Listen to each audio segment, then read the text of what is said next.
Mr. Fucci, having entered a plea of guilty to the crime of first-degree murder, I adjudicate you guilty of the premeditated first-degree murder of Tristan Bailey.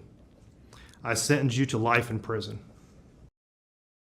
Hoje eu vou contar pra você o caso de um garoto de 14 anos que cometeu um crime tão brutal que ele foi julgado como um adulto. O caso aconteceu em 2021, mas o julgamento final foi em março de 2023. Então eu vou contar pra você todo o caso até o veredito final. O que esse jovem fez e qual foi a sua motivação? Bom, vamos descobrir. Seja bem-vindo ao canal Mentes Criminosas e hoje eu apresento a você o caso Aiden Fucci. Se gosta desse tipo de conteúdo, já deixa o like e se inscreve para ajudar o canal.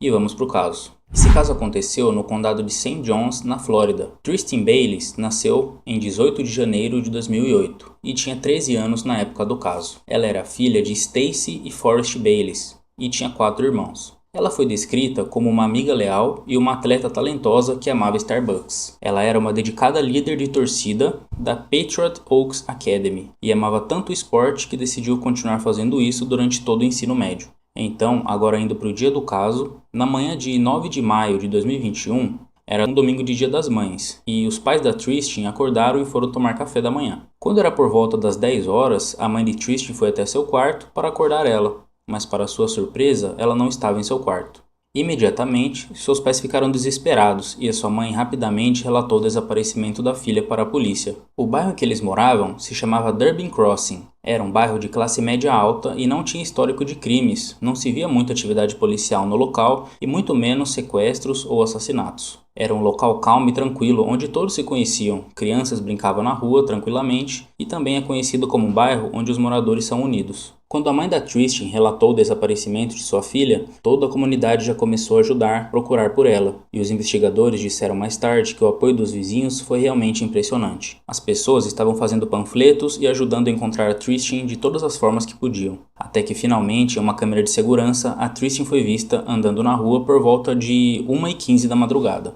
Provavelmente ela deve ter fugido de casa, porque os seus pais achavam que ela estava em casa no domingo. E também esse horário era muito tarde para seus pais a deixarem sair de casa. Lembrando que ela tinha apenas 13 anos. Ela estava andando pelo estacionamento de um centro de amenidades que ficava ali no bairro, com um de seus amigos, que chamava Aiden Fucci, de 14 anos. Várias câmeras de segurança filmaram os dois andando pela vizinhança nesse horário, indo em direção a uma área arborizada da cidade. Um colega de classe de Tristan disse aos investigadores que os dois estavam na casa dele e saíram de lá juntos por volta de 1h da madrugada. Aparentemente, eles apenas queriam dar uma caminhada juntos de madrugada e nada tinha acontecido até então, pelo menos não que as câmeras tivessem mostrado.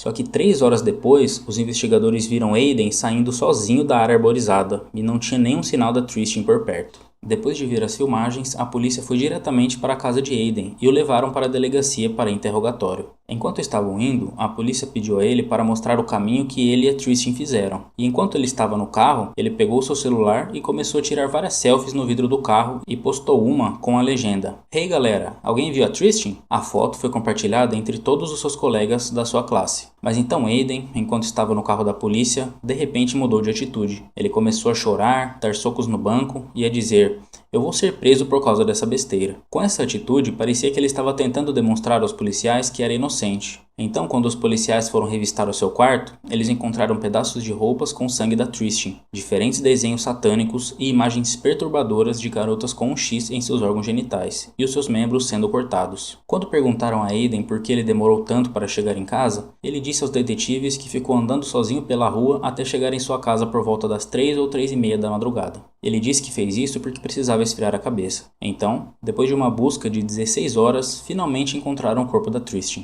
Um dos vizinhos que estava fazendo uma caminhada naquele dia decidiu seguir um caminho diferente. Enquanto ele estava caminhando, ele viu o corpo da Tristan, que estava em uma área de arbustos, perto de um beco sem saída de pedras, próximo a um lago. Então ele chamou a polícia imediatamente. A polícia chegou rapidamente ao local, e logo já perceberam que a Tristan havia sido esfaqueada inúmeras vezes. A polícia levou o corpo e chamou os pais para o reconhecimento. Ela estava completamente vestida, então não havia suspeitas de abuso ou de algo do tipo. Agora restava saber como o corpo dela foi parar naquela área, com múltiplas facadas, e quem faria isso com uma garotinha de 13 anos. Como o corpo dela foi encontrado perto do lago, os investigadores passaram dias vasculhando a água procurando a arma do crime. Aiden continuou sendo o principal suspeito. Ele foi enviado para a detenção juvenil em St. John's e sua primeira audiência foi online pelo aplicativo Zoom foi transmitida na internet. O juiz disse que havia motivos para manter o Aiden detido naquele momento e acrescentou que ele permaneceria detido até o final de maio, quando as autoridades conseguiriam dar andamento ao caso. A notícia da morte de Tristan quebrou os limites da comunidade e se espalhou por todo o país.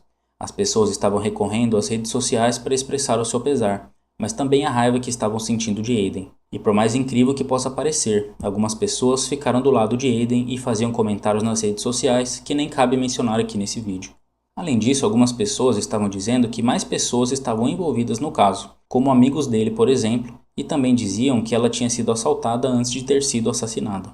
Teve tantos boatos falsos na internet sobre o que aconteceu que os policiais tiveram que publicar uma nota oficial deixando claro o que era verdade e o que era invenção. Agora os investigadores estavam tentando descobrir a motivação do crime e achar provas concretas de que Aiden era o assassino. Os dois vinham de famílias muito boas, que tinham uma boa condição financeira, estudavam em uma escola muito boa e pareciam que recebiam uma boa educação. Então o que teria realmente levado Aiden a cometer esse crime terrível? Eles rapidamente descobriram que Aiden não tinha crescido naquela cidade. Ele tinha se mudado para lá apenas 6 meses antes do caso. Então, embora aquele bairro era um local tranquilo onde todos se conheciam e confiavam no outro, Aiden e sua família estavam fora desse contexto. Porém, mesmo sendo menor de idade, ele foi tirado da detenção juvenil e foi preso como um adulto até chegar o dia de seu julgamento. Mas um oficial disse aos repórteres em uma entrevista que, embora ele esteja sendo preso como um adulto, ele seria mantido separado dos outros presos até chegar o seu julgamento. Apesar disso, naquele momento suas acusações eram de assassinato de primeiro grau, ou seja, premeditado. Isso significa que o seu julgamento seria mais severo, o que já era de se esperar em um crime tão brutal assim. Como mencionado antes, logo que o policial chegou ao local onde o corpo foi encontrado, ele viu que a Tristan foi esfaqueada diversas vezes. Mas quando saiu o resultado da autópsia, foi constatado que ela foi esfaqueada 114 vezes. Ou seja, ele teve 113 oportunidades de voltar atrás do que estava fazendo. Mas ele decidiu continuar em frente, sem piedade. Finalmente, os investigadores conseguiram localizar no lago a arma do crime. Era um canivete dobrável. Ao analisar a arma do crime, eles perceberam que estava faltando uma parte da lâmina, e essa parte depois foi encontrada no crânio da Tristan, o que sugere que Aiden só parou porque o canivete havia quebrado. Segundo os especialistas, 49 dessas perfurações mostraram que a Tristan lutou por sua vida o máximo que podia, pois foram em locais defensivos, como nas mãos, braços e pernas. Nesse momento, os investigadores já tinham conseguido reunir muitas evidências contra Aiden, então, mesmo que ele não tivesse assumido a culpa, os policiais estavam confiantes de que ele realmente era o autor do crime. E em algumas dessas declarações, eles disseram que fazia um tempo que Aiden estava dizendo a seus amigos mais próximos e a sua namorada que ele queria matar alguém e que faria isso em 30 dias. Ele dizia que arrastaria sua vítima para a floresta e a esfaquearia. Aparentemente, ele carregava dentro dele um forte desejo de acabar com alguma vida inocente sem motivo algum. Um amigo da namorada de Aiden disse que ela nunca gostou dele, porque ele andava sempre com um pensamento distante e não demonstrava emoções. E essa é uma típica característica de serial killers. De acordo com o procurador do estado, não havia dúvidas de que esse crime foi premeditado. Segundo ele, Aiden não tinha uma vítima escolhida e escolheu Tristan apenas porque era ela que estava com ele lá naquele momento. A família dela conversou com a mídia várias vezes. Eles abriram seus corações sobre o que aconteceu com sua filha e eles queriam que outros adolescentes prestassem atenção na história da Tristan, para que tomassem mais cuidado. E eles queriam dizer também aos pais para ficarem mais atentos, porque crianças e adolescentes também podem ser perigosos. Então eles incentivavam os pais a prestarem atenção nos seus filhos e a ficarem atentos a comportamentos estranhos.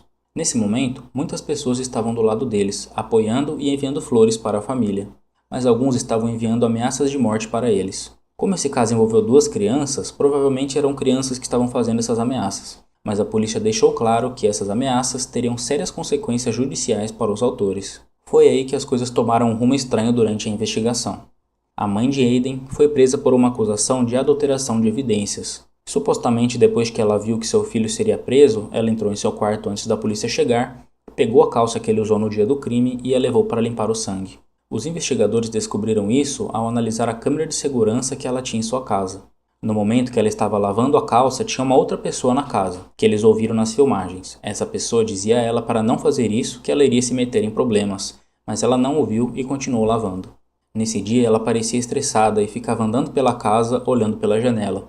Mas isso aconteceu antes de o corpo ser encontrado. Então, supostamente, ela não teria motivos para ficar preocupada, porque ela não sabia que a Tristan estava morta. Posteriormente, a sua mãe foi condenada a passar 30 dias na prisão e 5 anos de liberdade condicional. Depois disso, informações sobre o interrogatório vieram a público. Aiden estava com seus pais na delegacia após o interrogatório.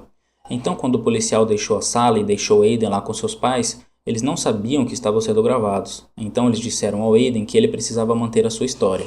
Isso pode significar que eles sabiam de tudo desde que aconteceu, mas decidiram ficar quietos. Mas até aquele momento isso era uma especulação, ainda não tinha como provar. A versão de Aiden era que eles tinham caminhado em direção à floresta e ele admitiu que a Tristan não foi em direção à casa dela. Então, segundo ele, eles continuaram caminhando juntos em direção à estrada norte de Durbin.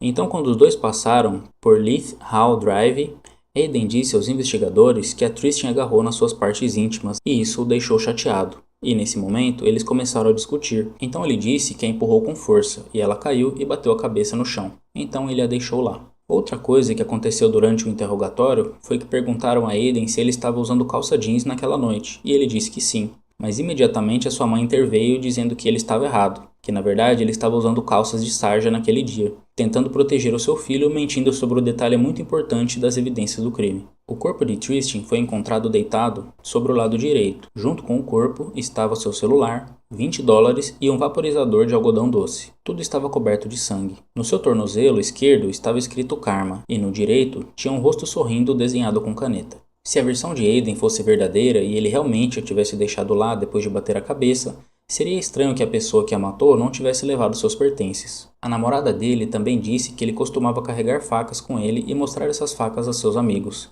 E ele até dava nomes para suas facas. E quando perguntaram a ela como eram essas facas, ela descreveu perfeitamente a arma do crime que foi encontrada no lago próximo ao corpo. Um tempo depois, Aiden começou a compartilhar a cela da prisão com os adultos, e a promotoria divulgou um comunicado dizendo que eles tiveram um testemunho surpresa para o julgamento, um preso que estava junto com Aiden. As pessoas deduziram que talvez Aiden tenha confessado o crime para esse ou para outros presos. Os promotores afirmaram também que tinham cerca de 250 testemunhas contra Aiden.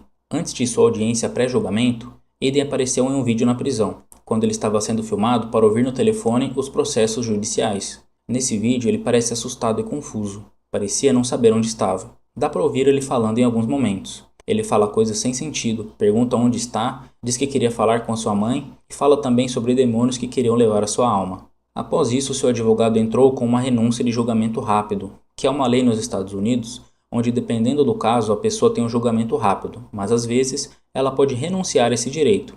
E no caso de Aiden, ele renunciou a esse direito e o seu julgamento foi repassado para o dia 28 de outubro de 2021. Quando estava se aproximando da data do julgamento, a data foi novamente adiada, agora para o dia 2 de fevereiro de 2022, até que no dia 24 de maio de 2023, finalmente Aiden teve seu julgamento final e a sua sentença foi de prisão perpétua com possibilidade de revisão após 25 anos. Mesmo tendo 14 anos de idade na época do caso, Aiden foi julgado como um adulto, mas como ele tinha 14 anos, ele não poderia ser condenado à morte. E por esse motivo também, que é uma possibilidade de revisão de sua sentença após 25 anos. Hoje, Aiden continua cumprindo sua pena na prisão Suwanee Correctional Institution, que fica em Live Oak. Esse foi o caso de Aiden Fucci. Agradeço muito se você assistiu até aqui. Eu aceito sugestões de outros casos que eu posso contar aqui no canal. Se você gostou do vídeo, clique no gostei, se inscreva e compartilhe, porque isso é muito importante para me ajudar a produzir mais e melhorar o meu conteúdo. Até a próxima.